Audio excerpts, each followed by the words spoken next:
तो पाकिस्तान में भाईजान रियल एस्टेट की हालत ये जो आप बता रहे हैं, ये आपके सामने आंखों के सामने है, ये सब उड़ी उड़ी बातें हैं। आप 6 महीने के प्रोग्राम देख रहे हैं, बड़े बड़े लोग पाकिस्तान के गुरु आगे आपको लेक्चर दे रहे हैं, रियल एस्टेट का बेड़ा गर्क हो जाएगा, फलाना हो जाएगा, टमकाना हो जाएगा। मैं यहाँ पे खड़े 1.5 साल से कह रहा हूँ नहीं होगा। मैं प्रॉपर्टी डीलर नहीं हूँ भाई, मैं इकोनॉमिस्ट हूँ, मुझे पता डिमांड कितनी पड़ी हुई है पीछे। नहीं होगा और नहीं हुआ, क्योंकि जब आपकी ओवरऑल महंगाई इतनी ज्यादा है। मैं जो घर मलबे में 2-2 हज़ार रुपये स्क्वायर फुट के ऊपर पुराना घर बिकता था, मलबा ही है तकरीबन, तोड़ने वाला घर है, वो घर जो उनसे 4-4.5 हज़ार रुपये स्क्वायर फुट पे पहुंचा हुआ, क्योंकि टोटल कास्ट 7 हज़ार रुपये पहुंची हुई है। तो अगर प्रॉपर्टी प्लॉट की कीमत कम हो भी जाती तो कंस्ट्रक्शन कॉस्ट इतनी बढ़ चुकी है कि भाई वो ओवरऑल फिर बैंक है क्या महंगा, उसने नीचे तो आना नहीं है। अगर कहीं नीचे आपको नजर आता है तो वो शायद कोई एक सिंगल प्लॉट, कोई ऐसा मालिक जो बेचारा डेस्परेट है, जिसकी कैश लिक्विडिटी का क्रंच है, जो 10 लाख सस्ता बेच के चला जाए, वो एक डिफरेंट स्टोरी है। But that is not the presentation of the whole market in Pakistan.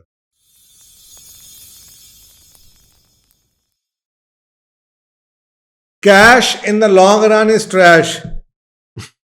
कि देखें, अक्सर औकात होता यह है कि लोग पैसे जमा करना शुरू करते हैं, लेकिन इतने जमा नहीं होते कि उसका कुछ घर खरीद सकें, किस्तें दे सकें, और इस उम्मीद पे जमा करते रहते हैं अच्छा जी उन्हें हो जाए, और पता चलता है जब वो जमा हो जाते हैं तो जड़ी कीमत है कि होते चली जाती है और वो साइकिल में फंसते नहीं। तो इसलिए ये कहा जा रहा है कि जब ऐसी कोई सिचुएशन आपको आ जाए जहां पे आपको ये लगे कि आपके पैसे की डिवैल्यूएशन हो रही है, एसेट्स जो आप खरीदना चाह रहे हैं वो बढ़ रहे हैं और आपकी सेविंग का इम्पैक्ट नहीं आ रहा, तो आपको ये चाहिए कि अपने कैपिटल को, डिपेंड करता है कितना लार्ज है, कितनी अमाउंट है, कि इसको किसी ना किसी कमोडिटी या थिंग ऑफ वैल्यू में स्टोर करें। पैसे बैंकों में ना जमा करें। मसलन भैंस खरीद लें, मसलन सरिया खरीद लें, इट्टा खरीद लो, चावल खरीद लो। डिपेंड करता है आपके पास जगह कौन सी है, स्टोरेज की जगह है, कोई बंदा अवेलेबल है। बस अगर आपके पास बंदे अवेलेबल हैं, गांव में रहते हैं, तो 2 डंगर पालो, 2 से 3 हो जाएंगे अगले साल, वो कवर अप कर देंगे, आपकी स्टोरेज की वैल्यू को कम नहीं होने देंगे। और आपके पास और बेहतर स्टोरेज है तो 4 किलो 4 मान गंदम खरीद कर रख लें, कुछ गन्ने में इन्वेस्ट कर दें, छोटी सी फैक्ट्री में इन्वेस्ट कर दें। तो किसी न किसी कमोडिटी में या थिंग ऑफ वैल्यू में स्टोर करें, बैंकों में ना छोड़ दें कि जी मैं जमा करता पे हैं अपनी डाउन पेमेंट के लिए पैसे, क्योंकि उसकी वैल्यू कम होती जाएगी। बैंक जब आपको 10% दे रहा हो ना, तो समझ लें कि मुल्क में महंगाई 20% है। ये याद रखें फार्मूला, बैंक कभी नुकसान में नहीं रहता। तो हमेशा कम से कम रूल ऑफ थंब समझ लें, आधो आध का फर्क होगा। अगर 10 दे रहा है तो 20 होगी, अगर 13 दे रहा है तो 26-27% होगी। तो इसका मतलब है इन एनी केस आपने बैंक में जाके लूज ही करना। Then why to do it? अगर आप mesela एक बंदा सऊदी अरब में बैठा हुआ है, उसको मैंने मशवरा जो आपको दे रहा हूं उससे फर्क दिया, क्योंकि वो किस्तों में यहां पे प्लॉट ले रहा है, वो जी महंगी होगी महंगी होगी, उसको प्रॉपर्टी डीलरों ने ना डराया हुआ।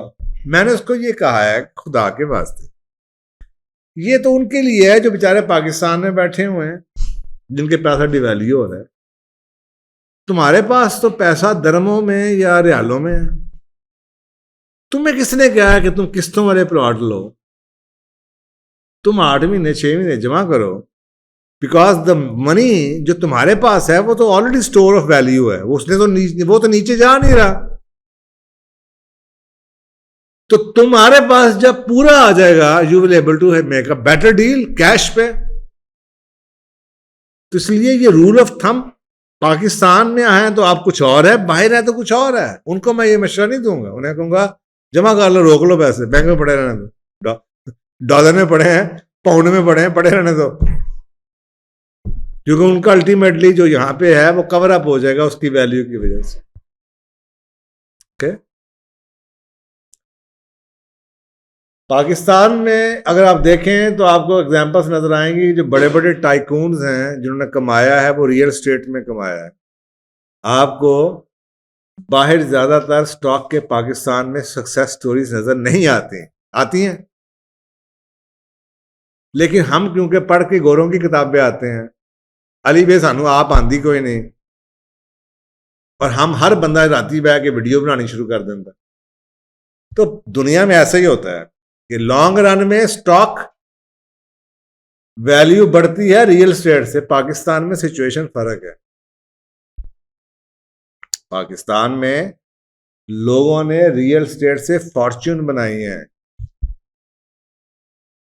हर बंदा जो किसी भी शोबे में होगा वो कहीं ना कहीं जिंदगी में आपको जरूर ये बताएगा कि कहीं ना कहीं जिंदगी में एक दफा उसका जैक जरूर लगा हुआ है रियल एस्टेट का। यहां पे हर 3 साल के बाद 4 साल के बाद एक बहुत बड़ा झटका लगता है। यहां पे फर्क है, यहां पे डिमांड बहुत हाई है। पाकिस्तान का एक यूनिक सिनेरियो है। यहाँ पे हम अक्सर शोर मचाते हैं कि जी हमें प्रॉपर्टियां, ये सोसाइटियां बनानी छोड़ देनी चाहिए, हमारे ज़मीन खा गई हैं, फलानी कर गई हैं। अच्छी बात है, ऐसे ही होना चाहिए। लेकिन ये बात याद रखें, अगर ये सोसाइटियां, हाउसिंग सोसाइटीज बंद हो गई ना, जिसपे आपने पाबंदी लगा दी कि आप नई जमीन, एग्रीकल्चर लैंड आप उसको नई सोसाइटी में आने देंगे, तो जो आपकी इस वक्त करंट रियल एस्टेट है ना, इसकी वैल्यू 2.5 से 3 गुना बढ़ जाएगी, क्योंकि डिमांड का लोड इतना ज्यादा है। आबादी का प्रेशर और नई नस्ल जो नौकरियां करके घर बसा रही है, उनकी तरफ से डिमांड इतनी ज्यादा है। पाकिस्तान में तो डिमांड का बैकलॉग इकट्ठा हुआ। मैं कह रहा हूं, अगर आप ये समझते हैं पाकिस्तान में रियल, कोई नौज़बिल्लाह कोई क़यामत आ जाए, कोई जंग शुरू हो जाए, कुछ और आ जाए तो पता नहीं, लेकिन अगर आप ये समझते हैं कि पाकिस्तान में रियल एस्टेट की प्राइसेस, घरों की प्राइसेस नीचे आ जाए, आपकी इनके, हम मेरी होश के अंदर हम 2 कनाल से 5 मरले पे आ चुके हैं। अब मुझे लगता है कि आप 2.5 और 3 मरले पे आ जाए।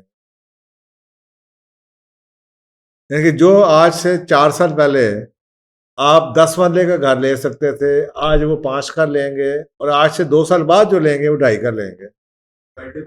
बस ऐसा ही है, ऐसा ही है। तो आप सोच लें लेट करने की कॉस्ट क्या होगी, डर में बचेंगे, क्वालिटी ऑफ लाइफ खत्म हो गई। इतनी महंगाई है, शहरों में इतना लोड है। तो अब ये this is the hard fact of life. बाकी दुनिया में ऐसा नहीं होता। इस वक्त दुनिया में यूके में भी प्राइसेस कम है, अमेरिका में नीचे आ रही हैं, ऑस्ट्रेलिया में नीचे आ रही हैं, पाकिस्तान में रुकने का नाम नहीं ले। क्यों? डिमांड। ठीक है, इन्वेस्टर की डिमांड नहीं है इस वक्त, पैसा लगा लिया, लेकिन भाई जेन्युइन डिमांड बायर की है, जिसने है ना, जो इसको भी नौकरी मिली है, जिसकी शादी होने वाली है, या जिसके बच्चे की शादी हो रही है, वो कह रहा है घर बना लें अपना, या घर बना रहे हैं या अपार्टमेंट बना लें। लेकिन मैं आपको बता रहा हूं, सिटी के ऊपर, फ्रंट के ऊपर अपार्टमेंट बुक हो रहा है, अकल से बाहर है, 3.5 करोड़ रुपए का अपार्टमेंट। यार 20 करोड़ रुपए का कमर्शियल प्लाजा 5 मरले का, यार 20 करोड़ रुपए का कमर्शियल प्लाजा 5 मरले का। दुनिया पागल हुई। आप कुछ सोचे ना, किसी जमाने में लोगों के घरों 12 कनाल, ये मेन गुलबर्ग में ज़ुबान पार्क, मॉडल टाउन, आज भी है, वो आज से वो 40 साल पुराने। अब भाईजान यहाँ पे तो मरलों में, स्क्वायर फुटों में आ गए हैं आप। इनके आप खुद सोचे डिले की कीमत क्या है। डिले इस किलर खत्म। मैंने कहा अगर आप अभी लेट करते हैं, मैं पिछले साल से कहता आ रहा हूं, बाइट बाइट बाइट बाइट। सारी दुनिया की स्टेटमेंट, इवन रियल एस्टेट, उनके पास डेटा फर्क है। जो रियल एस्टेट का बंदा बाहर मार्केट में बैठा हुआ है, प्रॉपर्टी डीलर, वो इकोनॉमिस्ट नहीं है। वो आपको ये बता रहा है गाहक घट गया, सेल घट हो रही है, लोग किराए ते नहीं लै रहे, वो आए दसदा पे, वो सही दसदा पे कि मार्केट नहीं मार्केट बैठेगी कीमत। मैं इकोनॉमिस्ट हूं, मैं आपको वो बता रहा हूं।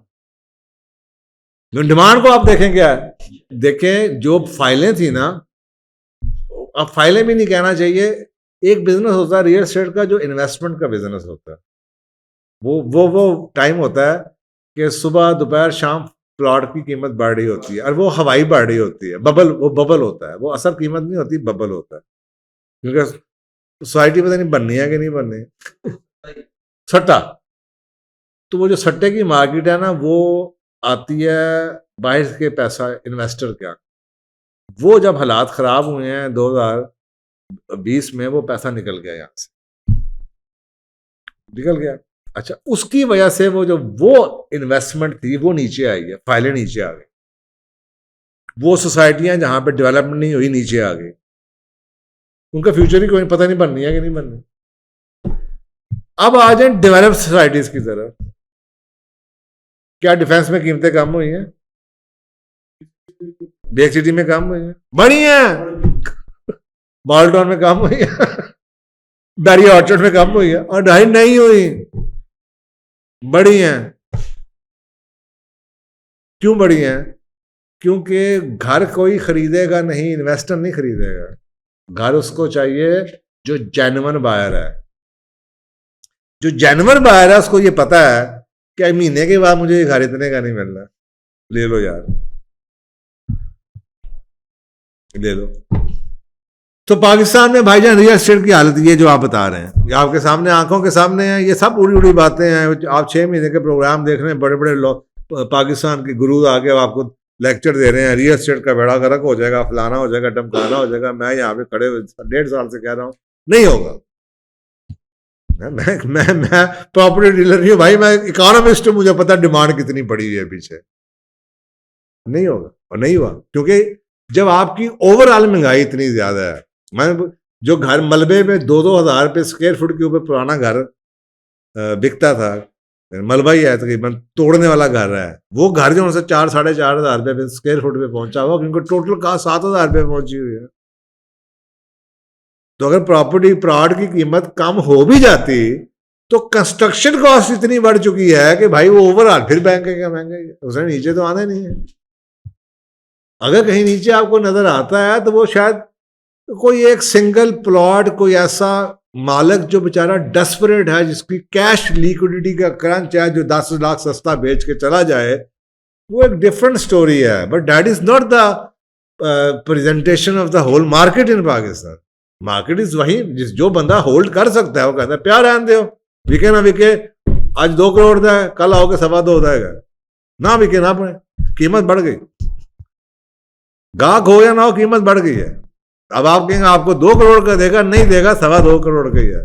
माफिया बैठा हुआ है हर जगह, तो ये भूल जाएं। तो इसलिए घर एक ऐसी चीज है, स्पेशली पाकिस्तान जैसी मार्केट में, जहां पे हमारा एक फैमिली सिस्टम है, जहां पे हमारे पे जिम्मेदारी है अपनी बीवी बच्चों को सिक्योर करने की।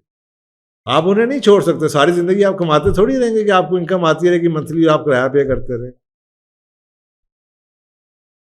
तो घर होना एक स्कूल में, आप सोचे ना, ये $35,000 का वॉरेन बफेट घर खरीद के बैठा हुआ ना,